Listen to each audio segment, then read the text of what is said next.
الحمد لله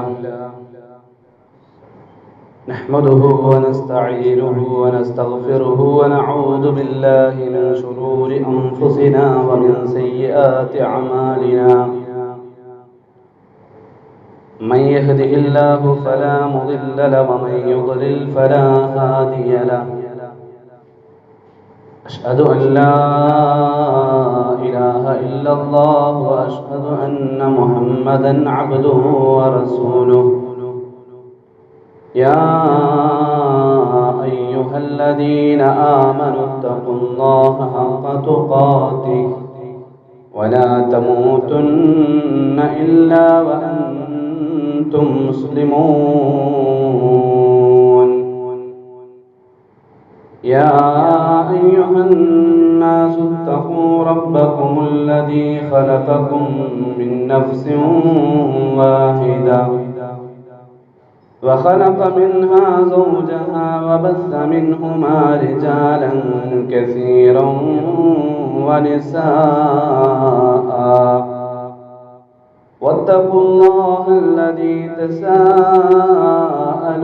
به والأرحام إن الله كان عليكم رقيبا يا أيها الذين آمنوا اتقوا الله وقولوا قولا سديدا يصلح لكم أعمالكم ويغفر لكم ذنوبكم ومن يطع الله ورسوله فقد فاز فوزا عظيما فإن أصدق الحديث كتاب الله وخير الهدى هدى محمد صلى الله عليه وسلم وشر الأمور محدثاتها وكل محدثة بدعة وكل بدعة ضلالة وكل ضلالة في النار. സത്യവിശ്വാസികളെ, വിശ്വാസിനികളെ, പ്രപഞ്ചലോക സൃഷ്ടാവായ അല്ലാഹു സുബ്ഹാനഹു വ തആലയുടെ വിധികളും വിലക്കുകളും പാലിച്ചുകൊണ്ട് ജീവിതത്തെ ചിട്ടപ്പെടുത്തണമേ എന്ന് എന്നോടെന്ന പോലെ നിങ്ങളോട് ഓരോരുത്തരോടും ഉണർത്തുകയാണ്, വസിയത്ത് ചെയ്യുകയാണ്. അല്ലാഹു സുബ്ഹാനഹു വ തആല ആഴ്ചകളിൽ നമ്മൾ കേൾക്കുന്ന ഈ ഒരു ഖുതുബയിലൂടെ കാര്യങ്ങൾ പഠിച്ച് മനസ്സിലാക്കി ഈമാനോടുകൂടി ജീവിച്ച് മരിക്കാനുള്ള തൗഫീഖ് നൽകി നമ്മളെയെല്ലാം അനുഗ്രഹിക്കട്ടെ. തഖലീദുമായി ബന്ധപ്പെട്ടുകൊണ്ടായിരുന്നു കഴിഞ്ഞ ആഴ്ചയിലെ നമ്മുടെ ഖുതുബ. സമയത്തിന്റെ പരിമിതി കൊണ്ട് നമ്മുടെ വിഷയം പൂർത്തിയായിട്ടുണ്ടായിരുന്നില്ല. തെളിവുകൾ നോക്കാതെ, പ്രമാണങ്ങൾ നോക്കാതെ അന്ധമായിട്ട് നമ്മൾ ഒരാളെ പിൻപറ്റുന്നതിനെയാണ് തഖലീദ് എന്ന് പറയുന്നത്. പക്ഷപാതിത്വം കാണിക്കുക, ഒരാളെ മാത്രം നമ്മൾ പിൻപറ്റുക. അതുമായി ബന്ധപ്പെട്ടുകൊണ്ട് നമ്മുടെ നാട്ടിലുള്ള ആളുകൾ അന്ധമായിട്ട് അനുസരിച്ചു കൊണ്ടിരിക്കുന്ന പണ്ഡിതന്മാരായ പ്രധാനപ്പെട്ട 4 പണ്ഡിതന്മാരുടെ ഖൗലുകൾ നമ്മൾ വിശദീകരിക്കുകയുണ്ടായി. നബി സല്ലല്ലാഹു അലൈഹി വസല്ലമ മക്കയിലേക്ക് പരിശുദ്ധ ദീനുൽ ഇസ്ലാമുമായിട്ട് വരുന്ന സാഹചര്യത്തിൽ അവിടെയുള്ള ആളുകൾ വാപ്പമാരെയും ഉപ്പൂപ്പുമാരെയും പിൻപറ്റുന്നവരും അതുപോലെ തന്നെ പണ്ഡിതന്മാരെ പിൻപറ്റുന്നവരും പ്രമാണിമാരെ പിൻപറ്റുന്നവരും ഒക്കെയായിരുന്നു. അവിടെ നിന്നെല്ലാം ഇസ്ലാം പഠിപ്പിച്ചു കൊടുത്ത് അല്ലാഹുവിന്റെ ഹബീബ് റസൂൽ സല്ലല്ലാഹു അലൈഹി വസല്ലമയെ ഇത്തിബാ ചെയ്യുന്ന ഒരു അവസ്ഥയിലേക്ക് അവരെ കൊണ്ടുവന്നു. ഈ മദ്ഹബിന്റെ പണ്ഡിതന്മാരാണെന്ന് പറയുന്ന ഒരാളും തന്നെ ഞങ്ങളുടെ വാക്കുകളെ നിങ്ങൾ അവസാനത്തെ വാക്കായിട്ട് എടുക്കണമെന്ന് പറഞ്ഞിട്ടില്ല, പഠിപ്പിച്ചിട്ടില്ല. അതൊക്കെ പിൽക്കാലത്ത് ചില ആളുകൾ ഉണ്ടാക്കിയെടുത്തതാണ് അവരുടെ ആവശ്യത്തിന് വേണ്ടി. ഇന്ന് നമ്മൾ മനസ്സിലാക്കേണ്ടത് എന്തുകൊണ്ട് മദ്ഹബ് പാടില്ല എന്നുള്ളതാണ്. എന്തുകൊണ്ട് ഈ ഒരു പക്ഷപാതിത്വം പാടില്ല? നമ്മളെ സംബന്ധിച്ചിടത്തോളം നമ്മൾ കഴിഞ്ഞ ആഴ്ച വിശദീകരിച്ചു. ഒന്നാമത്തെ എന്തുകൊണ്ട് മദ്ഹബ് പാടില്ല എന്നതിന്റെ വിഷയത്തിന്റെ കാരണം എന്നുള്ളത് അറിയപ്പെട്ട 4 മദ്ഹബിന്റെ പണ്ഡിതന്മാർ പേരുകൾ ഞാൻ പറഞ്ഞല്ലോ. അബൂ ഹനീഫ റഹിമഹുള്ളയെ പോലെയുള്ള, ഇമാം ഷാഫി റഹിമഹുള്ളയെ പോലെയുള്ള, ഇമാം മാലിക് റഹിമഹുള്ളയെ പോലെയുള്ള, അഹ്മദ് ബിൻ ഹംബൽ റഹിമഹുള്ളയെ പോലെയുള്ള ആളുകളെല്ലാം അവർക്ക് കിട്ടിയ ഹദീസിന്റെ അടിസ്ഥാനത്തിൽ കാര്യങ്ങൾ വിശദീകരിച്ചിട്ട് അവസാനം അവരുടെ ഗ്രന്ഥങ്ങളിൽ അവർ എഴുതി വെച്ചിട്ടുള്ളത്, അവർ പറഞ്ഞു വെച്ചിട്ടുള്ളത്, ഇദാ സഹൽ ഹദീസു ഫഹുവ മദ്ഹബി, ഹദീസ് സഹീഹായി വന്നാൽ അതാണ് എന്റെ മദ്ഹബ്. ഞാൻ പറഞ്ഞ വാക്കുകൾക്കെതിരെ അല്ലാഹുവിന്റെ റസൂലിന്റെ വാക്ക് വന്നാൽ, ഞാൻ പറഞ്ഞതിന് എതിരെ നിങ്ങൾ അല്ലാഹുവിന്റെ കിതാബിൽ വല്ലതും കണ്ടാൽ എന്റെ ഖൗല നിങ്ങൾ ഉപേക്ഷിക്കണം. ഇതാണ് എല്ലാ പണ്ഡിതന്മാരും ലോകത്തെ പഠിപ്പിച്ചു തന്നിട്ടുള്ളത്. അതുകൊണ്ട് തന്നെ എന്തുകൊണ്ട് മദ്ഹബ് പാടില്ല എന്ന് ചോദിച്ചാൽ ഒന്നാമത്തെ അതിന്റെ മറുപടി ഇദാ സഹൽ ഹദീസു ഫഹുവ മദ്ഹബി, ഹദീസ് സഹീഹായി വന്നാൽ അതാണ് എന്റെ മാർഗം, അതാണ് എന്റെ മദ്ഹബ് എന്ന് പഠിപ്പിച്ചിട്ടാണ് പണ്ഡിതന്മാർ ഈ ലോകത്തോട് വിട പറഞ്ഞു പോയിട്ടുള്ളത്. അതുകൊണ്ട് നമ്മൾ മദ്ഹബിനെയല്ല പിൻപറ്റേണ്ടത്. നമ്മളെ സംബന്ധിച്ചിടത്തോളം നമ്മുടെ പ്രമാണമായ പരിശുദ്ധ ഖുർആനും തിരുസുന്നത്തും അനുസരിച്ചായിട്ടായിരിക്കണം നമ്മളെ വിശ്വാസപരമായ കാര്യങ്ങളാകട്ടെ കർമ്മപരമായ കാര്യങ്ങളാകട്ടെ ഏത് വിഷയങ്ങളും നമ്മൾ സ്വീകരിക്കേണ്ടത്.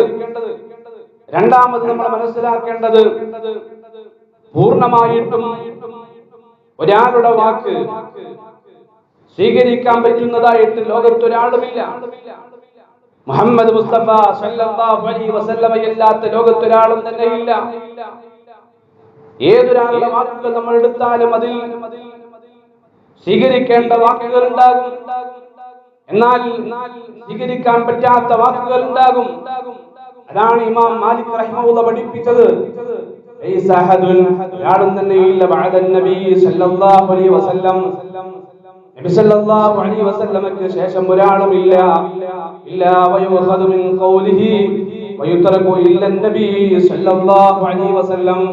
ഇമാം മാലിക് റഹിമഹുള്ള പഠിപ്പിക്കുകയാണ്, നബി സല്ലല്ലാഹു അലൈഹി വസല്ലമക്ക് ശേഷമുള്ള വാക്കുകളിൽ കൊള്ളേണ്ടവയുണ്ടാകും, തള്ളേണ്ടവയുണ്ടാകും. എന്നാൽ റസൂലിനെ സംബന്ധിച്ചിടത്തോളം റസൂൽ സല്ലല്ലാഹു അലൈഹി വസല്ലമയുടെ വാക്കുകൾ അത് കൊള്ളേണ്ടത് മാത്രമേ ഉള്ളൂ, തള്ളേണ്ടതില്ല. നബിയല്ലാത്ത ഏതൊരാളുടെ വാക്കുകൾ നമ്മൾ പരിശോധിച്ചാലും ഇമാം മാലിക് റഹിമഹുള്ള പഠിപ്പിക്കുകയാണ്, അതിൽ സ്വീകരിക്കേണ്ടതുണ്ടാകും, എന്നാൽ സ്വീകരിക്കാൻ പാടില്ലാത്തതുണ്ടാകും. എന്നാൽ സ്വീകരിക്കേണ്ടത് മാത്രമുള്ള വാക്ക് അത് മുഹമ്മദ് മുസ്തഫ സല്ലല്ലാഹു അലൈഹി വസല്ലമയുടെ വാക്ക് മാത്രമാണ്. എന്തുകൊണ്ടാണ് അല്ലാഹുവിന്റെ ഹബീബിന്റെ വാക്ക് മാത്രമേ നിങ്ങൾ സ്വീകരിക്കാൻ പാടൂ എന്ന് പറയാനുള്ള കാരണം വമാ യൻതിഖു അനിൽ ഹവാ ഇൻ ഹുവ ഇല്ലാ വഹ്യുൻ യൂഹാ, അല്ലാഹുവിന്റെ വഹയിന്റെ അടിസ്ഥാനത്തിലാണ് മുഹമ്മദ് മുസ്തഫ സല്ലല്ലാഹു അലൈഹി വസല്ലമ സംസാരിച്ചിട്ടുള്ളത്. അതുകൊണ്ട് അതിൽ സ്വീകരിക്കേണ്ടത് മാത്രമേ ഉണ്ടാകൂ. അതുകൊണ്ട് ഏതൊരാളുടെ വാക്കിനെയും അന്ധമായിട്ട് നിങ്ങൾ പിൻപറ്റുന്നുണ്ട് എങ്കിൽ അത് മുഹമ്മദ് റസൂലുള്ളാഹി സല്ലല്ലാഹു അലൈഹി വസല്ലമയുടെ മാത്രമായിരിക്കണം. മൂന്നാമതായിട്ട് നമ്മൾ മനസ്സിലാക്കേണ്ടത് മദ്ഹബിനെ പിൻപറ്റുമ്പോൾ ഒരുപാട് സത്യങ്ങളിൽ നിന്ന് നമ്മളെ അകറ്റിക്കളയുന്ന വളരെ ഗൗരവമുള്ളൊരു കാര്യമാണ് തഖ്ലീദ്. പണ്ഡിതന്മാരുടെ വാക്കുകൾ നമ്മൾ അന്ധമായിട്ട് നമ്മൾ പിൻപറ്റുമ്പോൾ ഒരുപാട് സത്യങ്ങളിൽ നിന്ന് അവർ നമ്മളെ വഴിതെറ്റിച്ചു കളയും. മാത്രമല്ല തെറ്റുകൾക്ക് വേണ്ടി അവർ വാദിച്ചുകൊണ്ടിരിക്കും. അത് നമ്മുടെ ജീവിതത്തിൽ ഇന്ന് നമ്മൾ കണ്ടുകൊണ്ടിരിക്കുന്നതാണ്, അനുഭവിച്ചുകൊണ്ടിരിക്കുന്നതാണ്. ബിദ്അത്തുകളിലേക്ക്, ദലാലത്തുകളിലേക്ക് ആളുകൾ കൂപ്പുകുത്താനുള്ള പ്രധാനപ്പെട്ട കാരണം അവർ അന്ധമായിട്ട് പണ്ഡിതന്മാര് തഖ്ലീദ് ചെയ്യുന്നു എന്നുള്ളതാണ്. അപ്പോൾ വളരെ ഗൗരവമുള്ള വിഷയമാണ്. നാലാമതായിട്ട് നമ്മൾ മനസ്സിലാക്കണം, പരിശുദ്ധ ഖുർആൻ പരിപൂർണമായിട്ട് ഒരാൾ പിൻപറ്റണമെന്ന് പഠിപ്പിച്ചിട്ടുണ്ട് എങ്കിൽ അത് മുഹമ്മദ് മുസ്തഫ സല്ലല്ലാഹു അലൈഹി വസല്ലമ മാത്രമാണ്. സൂറത്തുൻ നിസായിലെ 65-ാമത്തെ ആയത്തിലൂടെ അല്ലാഹു സുബ്ഹാനഹു വ തആല പഠിപ്പിക്കുകയാണ്, ഫലാ വറബ്ബിക ലാ യുഅ്മിനൂൻ ഹത്താ യുഹക്കിമൂക ഫീമാ ശജറ ബൈനഹും ثم لا يجدوا في أنفسهم حرجا مما قضيت ويسلموا تسليما. അല്ലാഹു സുബ്ഹാനഹു വ തആല സൂറത്തുൻ നിസായിലൂടെ വളരെ കൃത്യമായി നമ്മളെ പഠിപ്പിക്കുകയാണ്, നിന്റെ റബ്ബ്, നിന്റെ രക്ഷിതാവ് തന്നെയാണ് സത്യം. ഫലാ വറബ്ബിക, തീർച്ചയായിട്ടും നിന്റെ രക്ഷിതാവ് തന്നെയാണ് സത്യം. ലാ യുഅ്മിനൂൻ, നിങ്ങളിൽ ഒരാളും മുഅ്മിനാവുകയില്ല, ഒരാളും സത്യവിശ്വാസിയാവുകയില്ല. ഹത്താ ഏതുവരെ യുഹക്കിമൂക ഫീമാ ശജറ ബൈനഹും, നിങ്ങൾക്കിടയിൽ എന്തെങ്കിലും ഒരു വിഷയത്തിൽ ഭിന്നതയുണ്ടായി, ഒരു വിഷയത്തിൽ നിങ്ങൾക്ക് ഭിന്നാഭിപ്രായം ഉണ്ടായാൽ തീർച്ചയായിട്ടും നിങ്ങൾ ആ ഭിന്നാഭിപ്രായം, ആ വിഷയത്തിൽ നിങ്ങൾ തീർപ്പ് കൽപ്പിക്കുവാൻ വേണ്ടി വിധികർത്താവായിട്ട് സ്വീകരിക്കേണ്ടത് മുഹമ്മദ് മുസ്തഫ സല്ലല്ലാഹു അലൈഹി വസല്ലമയായിരിക്കണം. അങ്ങനെ മുഹമ്മദ് നബി സല്ലല്ലാഹു അലൈഹി വസല്ലമയുടെ വാക്കുകൾ നമ്മൾ പരിശോധിക്കുന്നു, റസൂൽ സല്ലല്ലാഹു അലൈഹി വസല്ലമയുടെ കർമ്മങ്ങൾ നമ്മൾ പരിശോധിക്കുന്നു. അങ്ങനെ നമുക്ക് ആ വിഷയത്തിൽ ഒരു വിധി കിട്ടുകയാണ്. എന്നാൽ ആ വിധി കിട്ടിയാൽ അതിൽ നമ്മൾ തൃപ്തരായിരിക്കണം.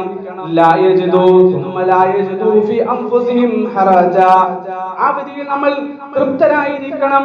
ഒരു വിഷമവും നമുക്ക് തോന്നാൻ പാടില്ല എന്ന് പരിശുദ്ധ ഖുർആൻ നമ്മളെ കൃത്യമായി പഠിപ്പിക്കുകയാണ്. ഇമ്മാ ഖളൈത വയുസല്ലിമൂ തസ്ലീമാ. അങ്ങനെ മുത്തനബി നമുക്ക് വിധി കൽപ്പിച്ച വിഷയത്തിൽ തീർച്ചയായിട്ടും നമ്മൾ ആ റസൂലുള്ളയെ നമ്മൾ പിൻപറ്റണം, പൂർണ്ണമായിട്ട് അനുസരിക്കണം. എല്ലാത്തോടത്തോളം കാലം നിങ്ങൾ ഒരാളും സത്യവിശ്വാസിയാവുകയില്ല എന്ന് പരിശുദ്ധ ഖുർആൻ അല്ലാഹു സുബ്ഹാനഹു വ തആല അല്ലാഹുവിന്റെ കലാമുകളിലൂടെ നമ്മളെ പഠിപ്പിക്കുകയാണ്.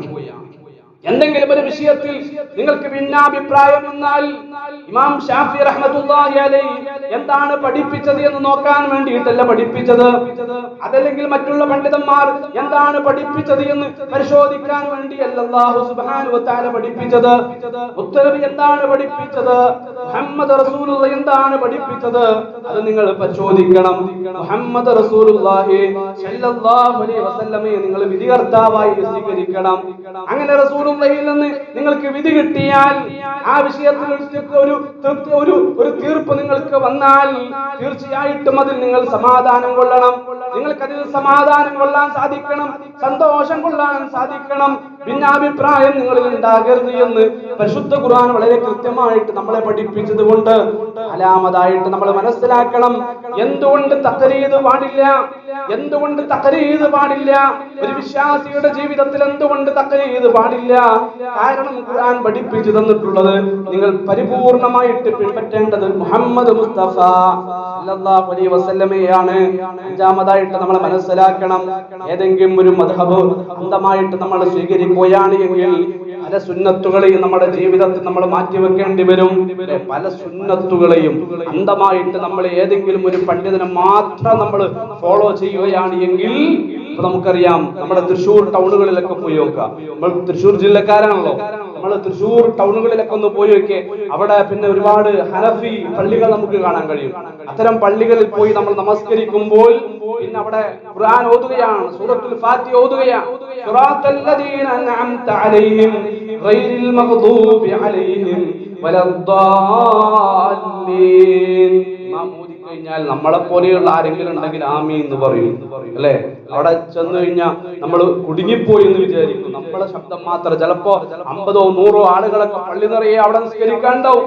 അവിടെ ആമീൻ എന്ന് പറയുന്ന നമ്മുടെ ശബ്ദം മാത്രം ഉയരുന്നു. വേറൊരാളും അത്തരം ഹനഫി മദ്ഹബ് അനുസരിച്ചുകൊണ്ട് പിൻപറ്റിക്കൊണ്ട് ജീവിക്കുന്ന ആളുകൾ, കർമ്മങ്ങൾ ചെയ്യുന്നവർ ഒരിക്കലും അവർ ആമീൻ പറയുന്നില്ല.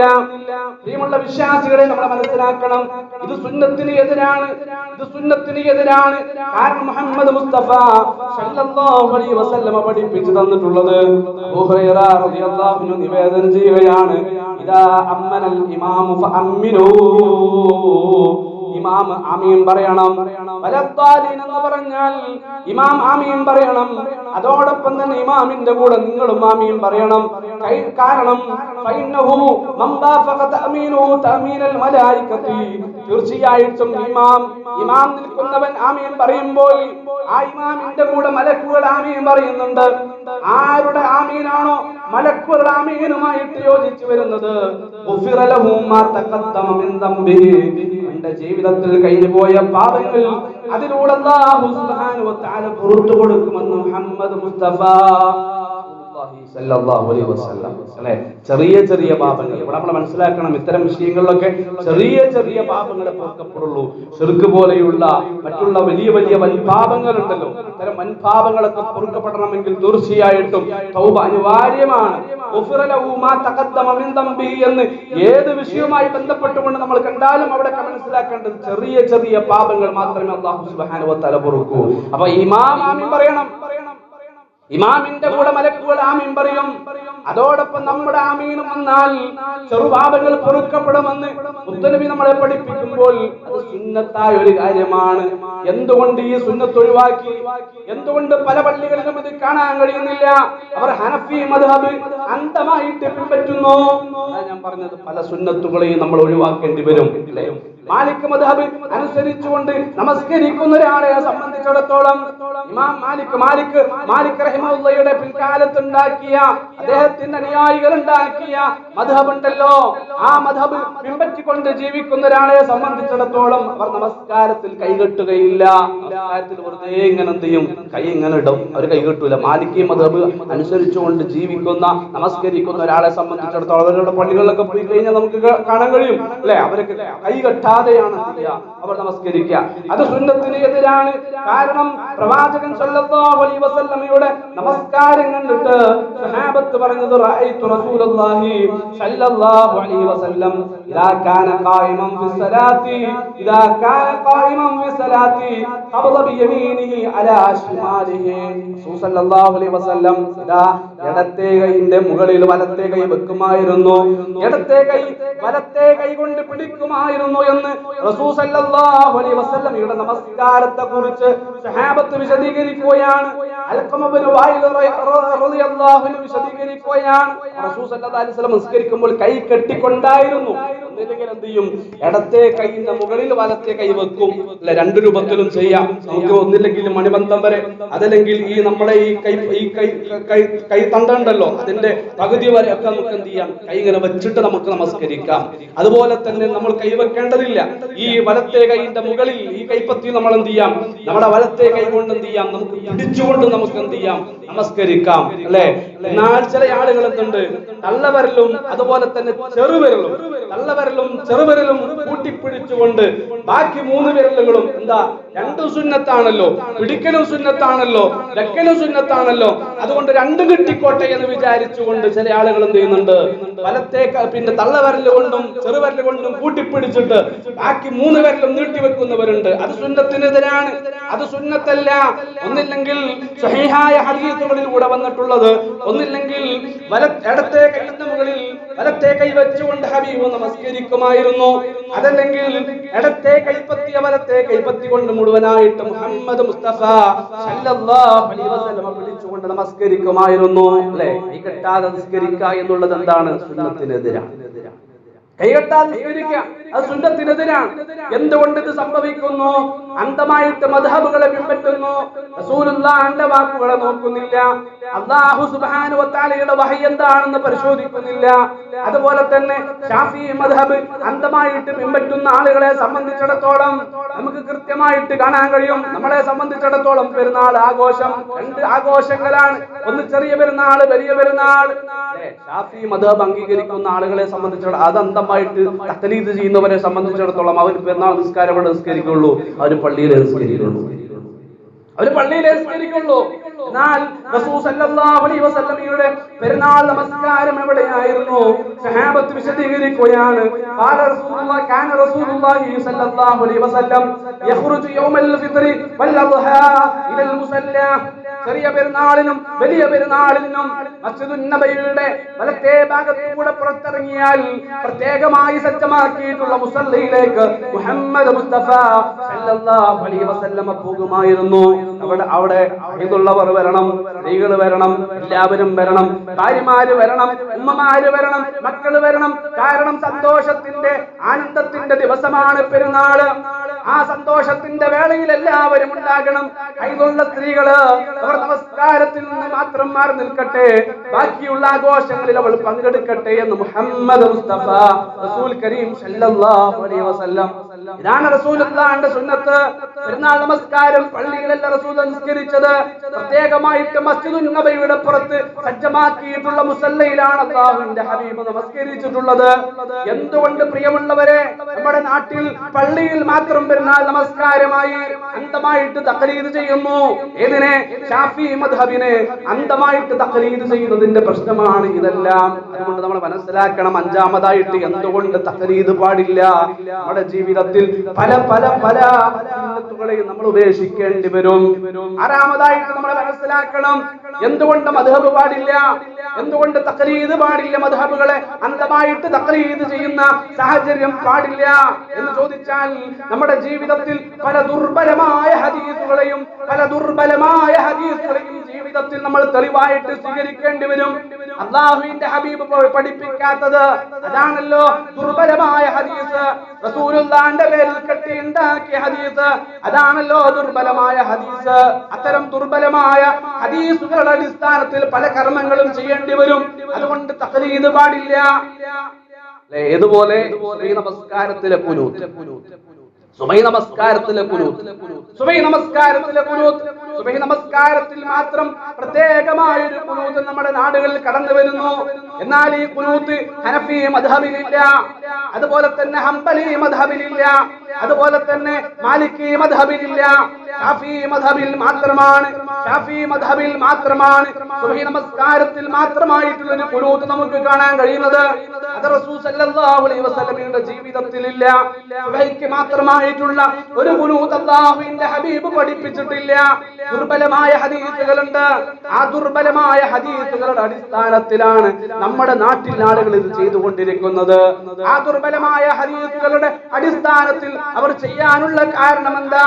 മഹാനായ ഇമാം ശാഫിഈ റഹ്മത്തുള്ളാഹി അലൈഹി പഠിപ്പിച്ചിട്ടുണ്ട്, സുബഹി നമസ്കാരത്തിൽ മാത്രമായിട്ടൊരു ഖുനൂത്തുണ്ട് എന്ന്. അപ്പോൾ ശാഫിഈ മദ്ഹബിനെ തഖ്ലീദ് ചെയ്തപ്പോൾ ആ കർമ്മം അവർക്ക് നിർവഹിക്കേണ്ടി വന്നു. അപ്പോൾ ദുർബലമായ ഹദീസുകളുടെ അടിസ്ഥാനത്തിലാണ് പല കാര്യങ്ങളും ചെയ്യേണ്ടി വരിക. അതുപോലെ തന്നെ ഭിന്നിപ്പുകൾ നമുക്കിടയിൽ ഉണ്ടാകുന്നു. ഭിന്നിപ്പുകൾ അല്ലെ, ഭിന്നിപ്പുണ്ടാക്കുന്ന മതല്ല ഇസ്ലാം. അൽ ഇസ്ലാമു മഹബ്ബ, അൽ ഇസ്ലാമു വറഹ്മ, അത് സ്നേഹത്തിന്റെ റഹ്മത്തിന്റെ അതുപോലെ തന്നെ ശാന്തിയുടെ മതമാണ്, സമാധാനത്തിന്റെ മതമാണ് പരിശുദ്ധ ദീനുൽ ഇസ്ലാം.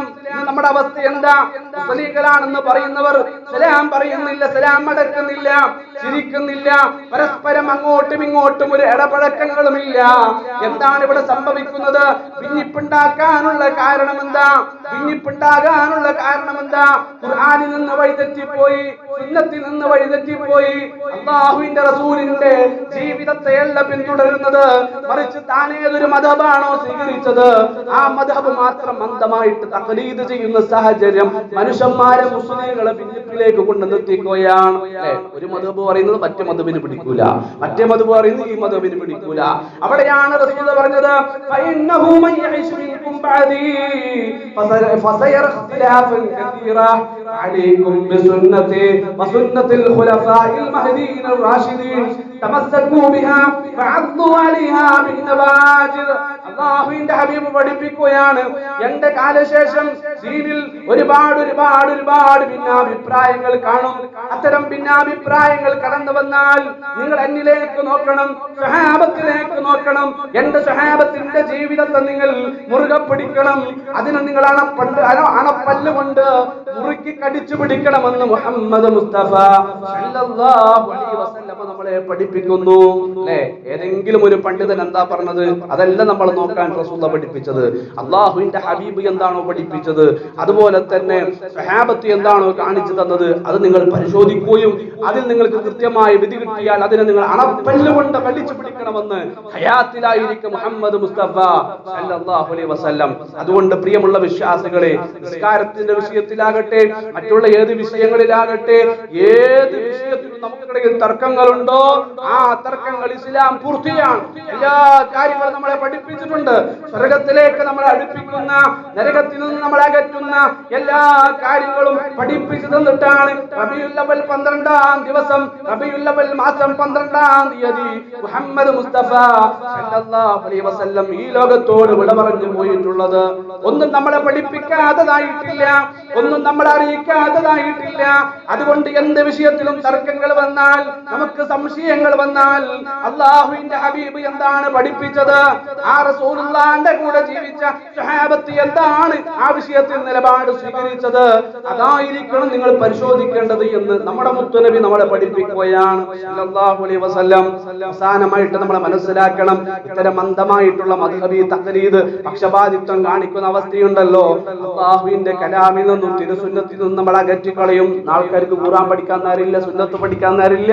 പരിശോധിക്കുക, അവർക്ക് ഇതൊന്നും വേണ്ട. ഖുർആൻ ക്ലാസ് വേണ്ട, ഹദീസ് ക്ലാസ് വേണ്ട, അല്ലേ? ഒന്നും വേണ്ടതില്ല. ഖുർആൻ എന്താ പറഞ്ഞത്, ഹദീസ് എന്താ പറഞ്ഞത്, അതൊന്നും ആളുകൾക്ക് കേൾക്കണ്ട, അതൊന്നും ഞങ്ങൾക്ക് കേൾക്കണ്ട എന്നാ പറയാ.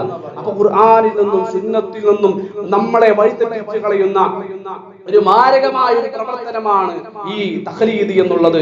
അതുകൊണ്ട് ജീവിതത്തിൽ അത് ഉപേക്ഷിക്കുക. നമ്മൾ ഒരു പണ്ഡിതനെയും നമ്മൾ തഖ്ലീദ് ചെയ്യേണ്ടതില്ല, ഒരു പ്രമാണിയെയും നമ്മൾ തഖ്ലീദ് ചെയ്യേണ്ടതില്ല.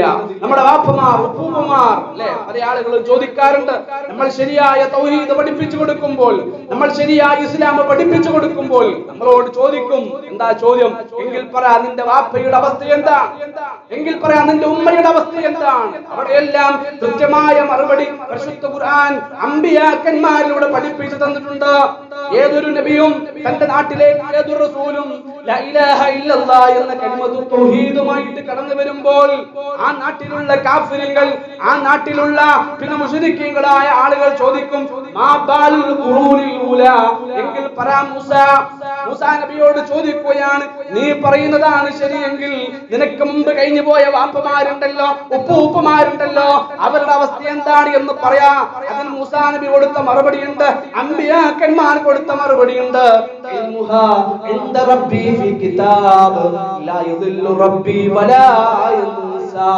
അത് കൃത്യമായിട്ട് വാപ്പയുടെ ജീവിതം, വാപ്പയുടെ പ്രവർത്തനങ്ങൾ, ഉമ്മയുടെ ജീവിതം, ഉമ്മയുടെ പ്രവർത്തനങ്ങൾ, എന്റെ ജീവിതം, എന്റെ പ്രവർത്തനങ്ങൾ, അതെല്ലാം കൃത്യമായി അല്ലാഹു സുബ്ഹാനഹു വ തആല രേഖപ്പെടുത്തിയിട്ടുണ്ട്. ഒരിക്കലും ആ വിഷയത്തിൽ അല്ലാഹുവിന് പിഴവ് സംഭവിക്കുകയില്ല. കാഫിറുകളുടെ ചോദ്യമാണ്, അത് മുശ്രിക്കീങ്ങളുടെ ചോദ്യമാണ്. അത്തരം ചോദ്യമല്ല നമ്മളിൽ ഉണ്ടാകേണ്ടത്. അല്ലാഹു പറഞ്ഞു എന്ന് കേട്ടാൽ, അല്ലാഹുവിന്റെ ഹബീബ് പറഞ്ഞു എന്ന് കേട്ടാൽ, എല്ലാ ബിദ്അത്തുകളെയും എല്ലാ ദലാലത്തുകളെയും ഉപേക്ഷിച്ചുകൊണ്ട് ശരിയായ സന്മാർഗ്ഗത്തിലേക്ക് വരാൻ, ഹിദായത്തിന്റെ വഴിയിലേക്ക് വരാൻ നമുക്ക് സാധിക്കേണ്ടതുണ്ട്. അല്ലാഹു സുബ്ഹാനഹു വ തആല നമ്മളെ എല്ലാം അനുഗ്രഹിക്കട്ടെ.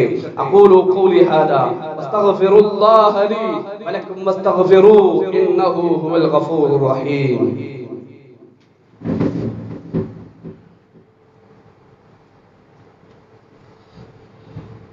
അൽഹംദുലില്ലാഹി റബ്ബിൽ ആലമീൻ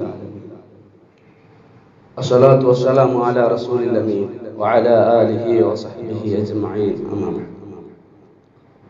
സത്യവിശ്വാസികളെ, വിശ്വാസിനികളെ, ഒരിക്കൽ കൂടി അല്ലാഹു സുബ്ഹാനഹു വ തആലയുടെ വിധിവിലക്കുകൾ പാലിച്ചുകൊണ്ട് ജീവിതത്തെ ചിട്ടപ്പെടുത്തണമേ എന്ന് എന്നോടെന്ന പോലെ നിങ്ങൾ ഓരോരുത്തരെയും ഉണർത്തുകയാണ്, വസിയത്ത് ചെയ്യുകയാണ്. അല്ലാഹു നമ്മളെല്ലാം അനുഗ്രഹിക്കട്ടെ. ലോകത്തിന്റെ വ്യത്യസ്ത നാടുകളിൽ മുസ്ലിം ഉമ്മത്ത് പല പ്രതിസന്ധികളും അനുഭവിച്ചുകൊണ്ടിരിക്കുന്ന സാഹചര്യം. നമ്മളെ സംബന്ധിച്ചിടത്തോളം നമുക്ക് ചെയ്യാൻ പറ്റുന്നത് അവസാനത്തെ വിജയം മുസ്ലിങ്ങൾക്കായിരിക്കുമെന്ന വിഷയത്തിൽ യാതൊരു സംശയമില്ല. മുഅ്മിനീങ്ങൾക്കായി ജൂതനും സത്യവിശ്വാസിയും തമ്മിൽ ഒരു യുദ്ധം വരാനുണ്ട് എന്ന് മുഹമ്മദ് മുസ്തഫ സല്ലല്ലാഹു അലൈഹി വസല്ലം പഠിപ്പിച്ചു തന്നിട്ടുണ്ട് എങ്കിൽ അത് ലോകത്ത് പുലരുക തന്നെ ചെയ്യും.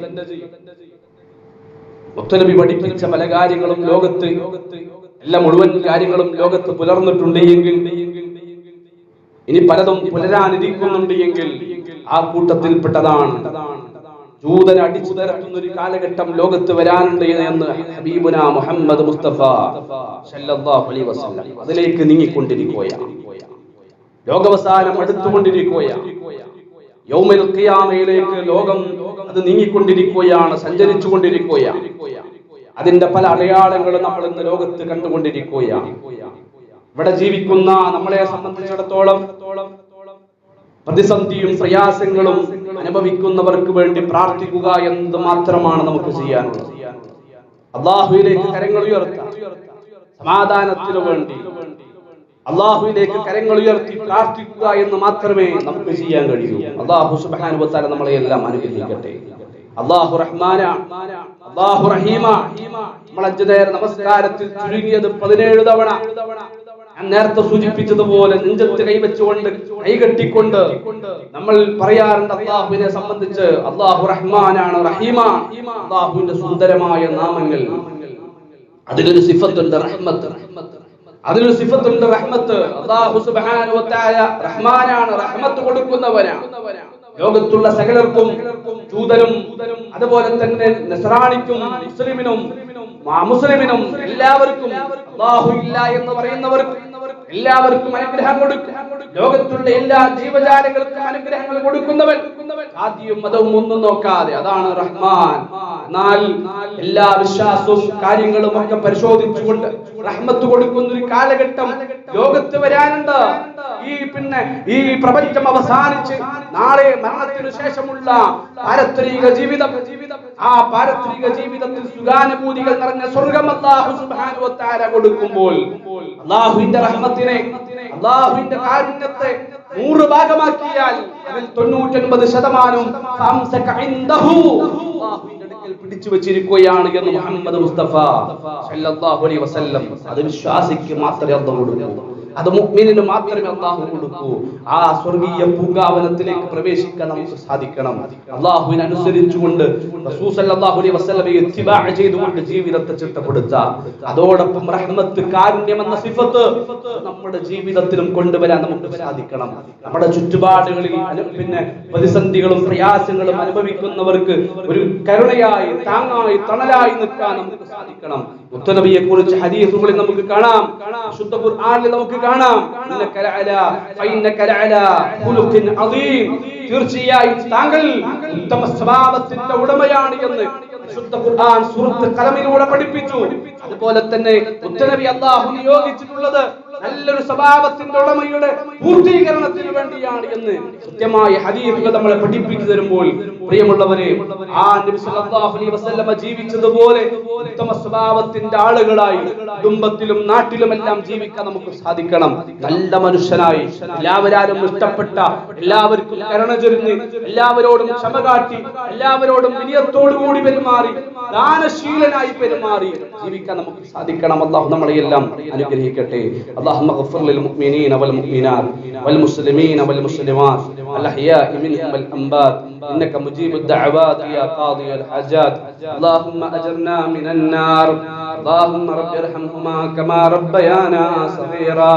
ربنا هب لنا من أزواجنا وذرياتنا قرة أعين واجعلنا للمتقين إماما. اللهم ارحمنا يا أرحم الراحمين. اللهم اغفر لنا ذنوبنا يا رب العالمين. اللهم اغفر لحينا، اللهم اغفر لحينا وميتنا وشاهدنا وغائبنا وذكرنا وأنثانا. اللهم من أحييته منا فحي للإسلام. اللهم من أحييته منا فحي للإسلام. اللهم من توفيته منا فتوفه على الإيمان. اللهم يا مقلب القلوب ثبت قلوبنا على دينك.